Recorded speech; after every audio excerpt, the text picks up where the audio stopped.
नमस्कार, मैं हूं निवेदिता। बंगाल में बीजेपी एक तरफ जहां तीखी जुबान से टीएमसी को घेरे हुए है, वहीं टीएमसी को इस बार के विधानसभा चुनाव में पटखनी देने के लिए कई और हथकंडे जुटा रही है। बंगाल में ममता सरकार के अभियान से आगे अपना अभियान चला रही है। टीएमसी के खिलाफ हर वो काम कर रही है जिससे टीएमसी की हिम्मत टूटे।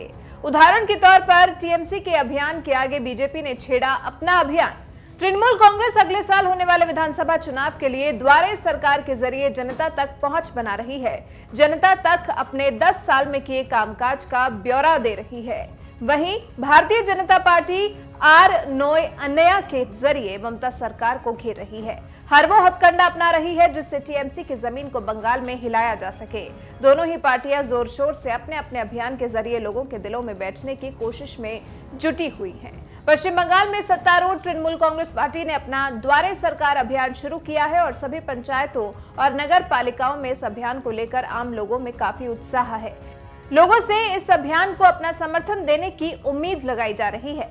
वहीं भारतीय जनता पार्टी ने आर9 अन्या के जरिए लोगों के घरों तक पहुंचकर अपने पक्ष में और टीएमसी के विरोध में पैम्फलेट बांटने का काम शुरू कर दिया है। इसके अलावा बीजेपी प्रदेश में एक और अभियान चला रही है, नो मोर एम्प्लॉयमेंट अभियान, जिसके माध्यम से पूरे बंगाल में बीजेपी जुलूस निकाल रही है। बीजेपी ने तो तृणमूल फेल कार्ड भी जारी कर दिया है। बीजेपी ने ममता सरकार की तरफ से जारी किए गए 10 साल के रिपोर्ट कार्ड को फर्जी और मूर्ख बनाने वाला करार दिया है। इसके विरोध में बीजेपी ने तृणमूल फेल कार्ड जारी किया है। बीजेपी नेताओं स्वप्न दास गुप्ता, शिशिर बाजोरिया और शमिक भट्टाचार्य ने तृणमूल फेल कार्ड पश्चिम बंगाल में तृणमूल कांग्रेस के भ्रष्ट और अयोग्य शासन के 10 साल की सच्ची कहानी जारी की है। वहीं दोनों पार्टियों से अलग कांग्रेस भी बंगाल में अपनी राजनीति चमकाने में जुट गई है। प्रदेश कांग्रेस समिति अध्यक्ष अधीर रंजन चौधरी कई स्थानों पर बैठकों में शामिल हो रहे हैं। पिछले कई दिनों से वो कांडी, खारग्राम, रेजीनगर, बहरामपुर और नोबदा में बैठक कर रहे हैं। वो जोर शोर से कांग्रेस वाम गठबंधन की वकालत करते दिखाई दे रहे हैं।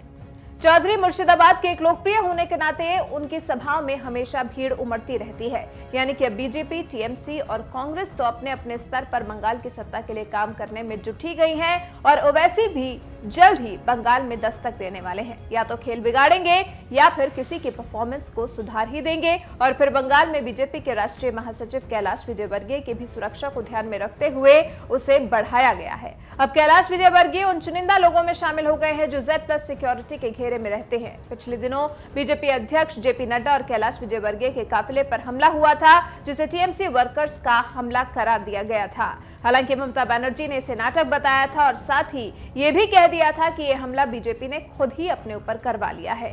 तो चुनाव से पहले ये हैं बंगाल के हालात, ये हैं बंगाल के पल पल के अपडेट्स। ये तो चुनाव से पहले शुरू हुई तैयारियों का थोड़ा सा नजारा भर है। नहीं तो जिस राज्य में 294 विधानसभा सीटें हों, उस राज्य में जीत के लिए तो हर पार्टी को एड़ी चोटी का जोर लगा देना होगा। फिलहाल बीजेपी के बंगाल में इन तैयारियों पर आप क्या कहना चाहेंगे? कमेंट करके आप हमें अपनी राय जरूर बताएं। हमें बताएं कि क्या बीजेपी के टीएमसी के खिलाफ बंगाल में की गई मेहनत रंग लाएगी? आपकी राय हमारे साथ जरूर साझा करें।